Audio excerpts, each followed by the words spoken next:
مکافات عمل کا سلسلہ بہت وسیع ہے، یہ نسل در نسل چلتا ہے۔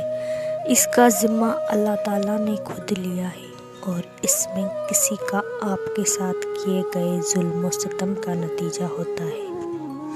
اور وقت نہیں لگتا بازی پلٹنے میں، بے شک اللہ بہترین انصاف کرنے والا ہے۔ کسی کی زندگی میں وہ غلطی بن کر کبھی بھی شامل نہ ہو جس کے بعد آپ تاعمر خاموش بددعاؤں کے حصار میں آ جائیں۔ یہ خاموش بددعائیں بہت اوپر تک جاتی ہیں اور پھر انسان کو مرنے دیتی ہے اور نہ ہی جینے۔